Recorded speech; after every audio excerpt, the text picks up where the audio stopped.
Para iniciar o nosso encontro, eu vou contar uma história que é narrada pelo benfeitor espiritual Irmão X no livro Contos desta e doutra Vida. Instalado na casa modesta que seria mais tarde, em Jerusalém, o primeiro santuário dos apóstolos, Simão Pedro refletia. Recordava Jesus em torno de quem havia sempre abençoado o trabalho a fazer. Queria ação, suspirava por tarefas a realizar e por isso orava com fervor. Quando mais ardentes se lhe derramavam as lágrimas com as quais suplicava do céu a graça de servir, eis que o Mestre lhe surge à frente, tão compassivo e sereno como nos dias inolvidáveis em que se lhe banhavam juntos na mesma luz das margens do Tiberíades. Senhor, implorou Simão, aspiro a estender-te as bênçãos gloriosas. Deixei o lago para seguir-te. Disseste que nos farias pescadores de almas. Quero atividade, Senhor. Quero testemunhar a divina missão do teu evangelho de amor e luz. E porque o celeste visitante estivesse a fitá-lo em silêncio, Pedro acrescentou com a voz encharcada de pranto: quando enviarás teu serviço às nossas mãos? Entreabriram-se de manso os lábios divinos e o apóstolo escutou, enquanto Jesus se fazia novamente invisível. Amanhã, amanhã. O antigo pescador, mais encorajado, esperou o dia seguinte. Aguardando o mandato do eterno benfeitor, devotou-se à limpeza doméstica desde o nascer do sol, enfeitando a sala singela com rosas orvalhadas do amanhecer. Enlevado em doce expectativa, justamente quando se dispunha à refeição matutina. Ensurdecedora algazarra atinge-lhe os ouvidos. A porta singela, sob murros violentos, deixa passar um homem seminu de angustiada expressão, enquanto lá fora bramem soldados e populares sitiando o reduto. O recém-chegado contempla Simão e roga-lhe socorro. Tem lágrimas nos olhos e o coração lhe bate descompassado no peito. O anfitrião reconhece-o. É Joachás, o malfeitor. De longo tempo, vem sendo procurado pelos agentes da ordem. Exasperado, Pedro responde firme: socorrer-te por quê? Não passas de ladrão contumaz. E de ouvidos moucos a rogativa, convoca os varapaus, entregando o infeliz que de imediato foi posto a ferros a caminho do cárcere. Satisfeito consigo mesmo, o apóstolo colocava a esperança na obra que lhe seria concedido fazer, quando logo após, perfumada liteira lhe entregou à presença triste mulher de faces maceradas, a contrastarem com a seda custosa em que buscava luzir. Pedro identificou-a. Era Júnia, linda greco-romana, que em Jerusalém se fazia estranha flor de prazer. Estava doente, cansada, implorava remédio e roteiro espiritual. O dono da casa, porém, gritou resoluto: aqui não, teu lugar é na praça pública, onde todos te possam lançar em rosto o desprezo e a ironia. A infortunada criatura afastou-se, enxugando os olhos, e Pedro, contente de si próprio, continuou esperando a missão do dia. Algo aflito, ao entardecer, notou que alguém batia insistentemente à porta. Abriu pressuroso, caindo-lhe aos pés o corpo inchado de Jarim, o bêbado sistemático que, semi-inconsciente, pedia refúgio contra a malta de jovens cruéis que o apedrejavam. Pedro não vacilou. Borracho infame, vociferou revoltado. Não ofendas o recinto do mestre com o teu vômito. Quase a pontapés, expulsou-o sem piedade. Caiu a noite imensa sobre a cidade em extrema secura. Desapontado ao repetir as últimas preces, Simão meditava diante de tocha bruxuleante quando o mestre querido se destacou da névoa. Ah, Senhor, clamou Pedro, chorando, Aguardei todo dia sem que me enviasses a prometida tarefa. Como não? Disse o mestre, em tom de amargura. Por 3 vezes roguei-te hoje cooperação sem que me ouvisses. E ante a memória do companheiro, que recordava e compreendia tardiamente, Jesus continuou. De manhã, enviei-te Joachás, desventurado irmão nosso, mergulhado no crime, para que o ajudasses a renovar a própria existência, mas devolveste-o à prisão. Depois do meio-dia, entreguei-te Júnia, pobre irmã dementada e doente, para que a medicasses e esclarecesses em meu nome. Contudo, condenaste ao vilipêndio e ao sarcasmo. À noitinha, mandei-te Jarim, desditoso companheiro que o vício ensandece. No entanto, arremeteste contra ele os próprios pés. Senhor, soluçou o apóstolo, grande é a minha ignorância e eu não sabia. Compadece-te de mim e ajuda-me com a tua orientação. Jesus afagou-lhe a cabeça trêmula e falou generoso. Pedro, quando quiseres ouvir-me, lembra-te de que o Evangelho tem a minha palavra. Simão estendeu-lhe os braços, desejando retê-lo junto do coração.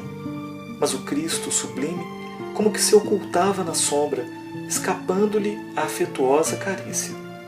Foi então que o ex-pescador de Cafarnaum, cambaleando, buscou os apontamentos que trazia consigo e, abrindo-os ao acaso, encontrou o versículo 12 do capítulo 9 das Anotações de Mateus, em que o mestre da vida assevera convincente: os sãos não precisam de médico, mas sim os doentes.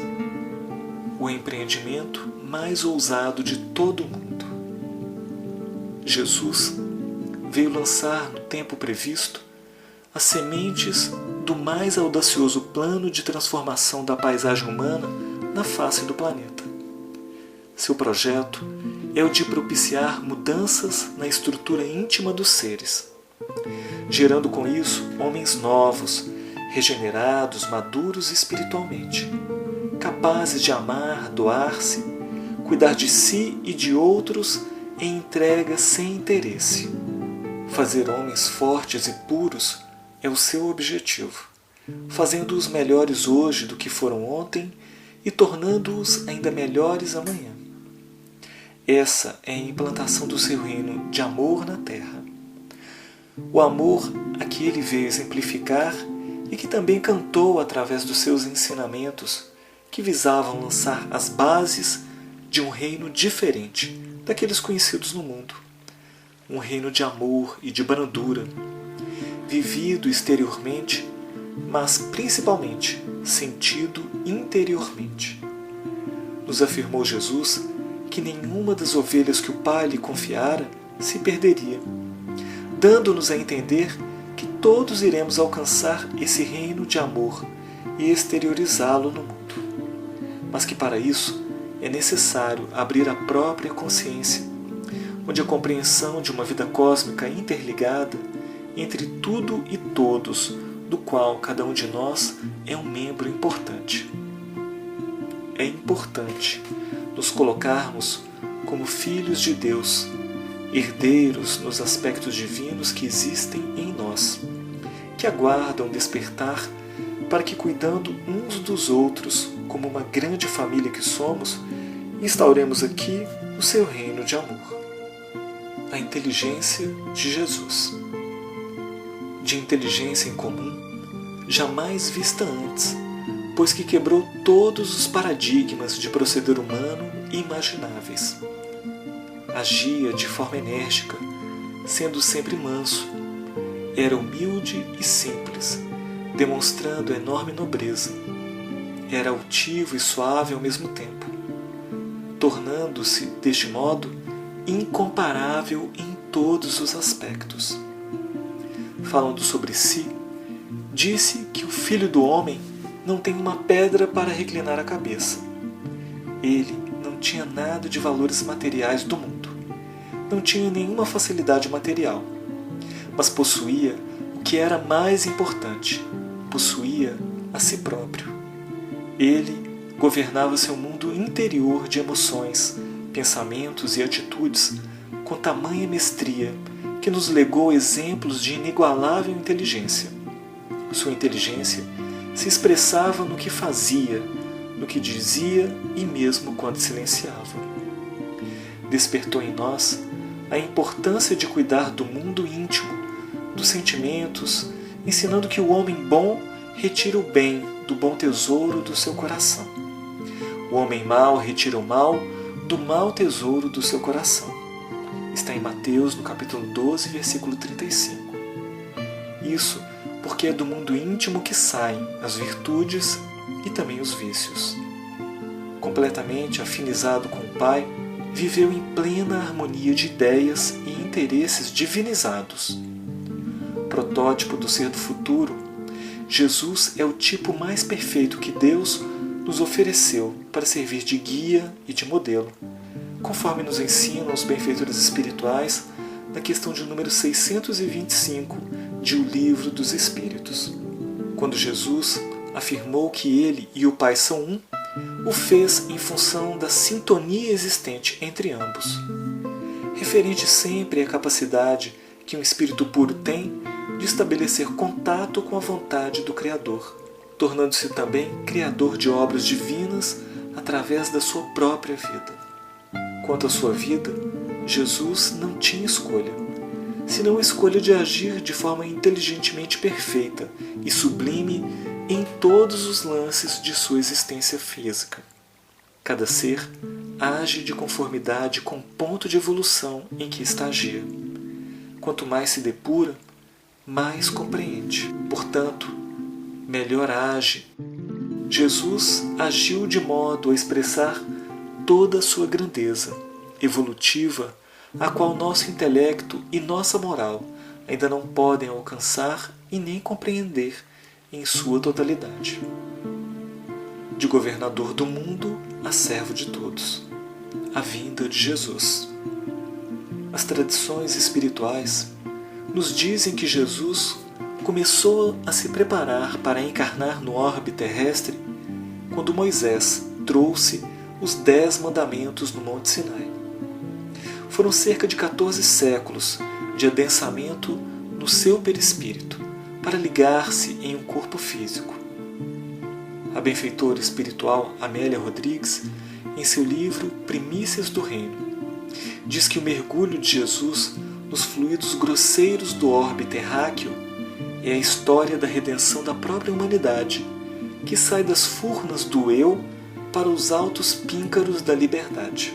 Jesus é o ser que apequenou-se para estar conosco, sem diminuir a sua grandeza espiritual. Conviveu com um povo simples, destacando-se sempre por sua superioridade moral.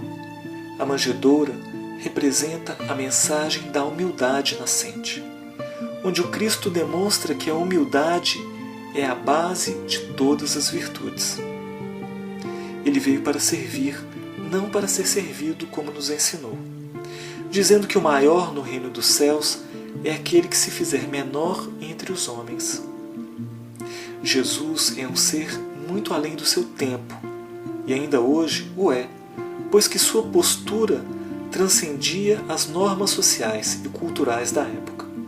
Foi ele quem ergueu a mulher da sua condição de subjugada, de alimária de carga, de simples serva, para a dignificação que merece.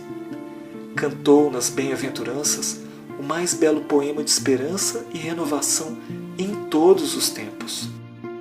Jesus inicia o seu messianato nas bodas de Caná, como a dizer da importância da família, do seu valor e do respeito que lhe devemos dar. Seu colégio apostolar, composto de 12 homens escolhidos dentre os simples, para dar continuidade na divulgação do Evangelho, foram preparados durante o convívio com Jesus para serem difusores da Boa Nova. Frequentemente, Jesus orava, entrando em contato com Deus, alimentando-se espiritualmente da prece e fazendo sempre a vontade do Pai. O meu alimento é fazer a vontade de meu Pai. O alimento de Jesus é a submissão a Deus, a entrega total aos desígnios do Pai amoroso. A cruz encerra a lição do assumir a responsabilidade pelas dores que no mundo nos alcançam, exemplificando com a entrega da própria vida por amor, como a nos dizer que cada um deve levar a sua cruz das experiências necessárias até o fim, com dignidade, com resignação ativa, resignação aquela que transforma e que também busca soluções, mas que principalmente liberta a consciência, estimulando-nos sempre ao contínuo crescimento. Disse que no futuro, com as conquistas necessárias de valores espirituais e intelectuais, cada um de nós poderíamos fazer tudo quanto ele fazia e muito mais. Tamanha grandiosidade da personalidade e da vida de Jesus, que João encerra o seu Evangelho dizendo que há, porém, ainda muitas outras coisas que Jesus fez e que, se cada uma per si fosse escrita, cuido que nem ainda o mundo todo poderia conter os livros que se escrevessem, conforme lemos em João, no capítulo 21, no versículo 25. Para podermos encerrar o nosso momento de hoje, nós vamos contar uma história que encontra-se no livro Homens Notáveis, ditado pelo benfeitor espiritual Leon Tolstói, a médium Cirineia Yolanda Maffei. Amanhecia. Há muito a mulher esperava. Haviam-lhe dito que Jesus, o Messias, estaria naquela praia, mas as horas passavam e o rabi não chegava. As lágrimas desciam pelas pálidas faces e ela em vão intentava secá-las com a fímbria das vestes. Perambulando pelas úmidas areias, a moça murmurava de si para si: que farei, meu Deus, que farei? Jesus representava a última de minhas esperanças, o derradeiro alento para as dificuldades que tenho enfrentado sozinha, sem o apoio de ninguém.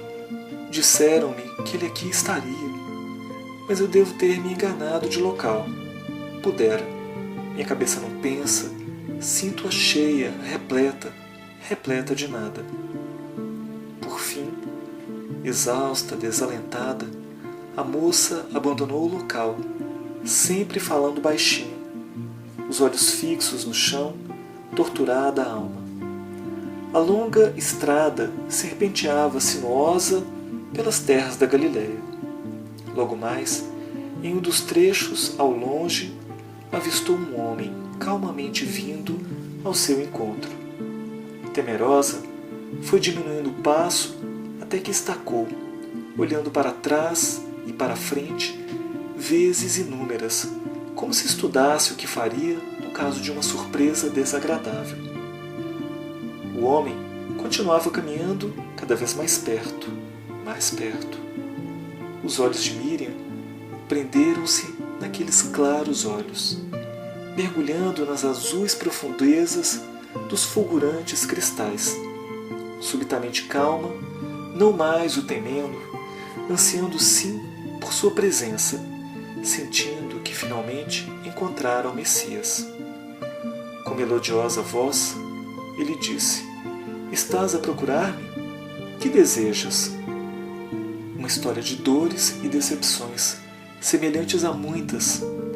Quantas ouvira assim?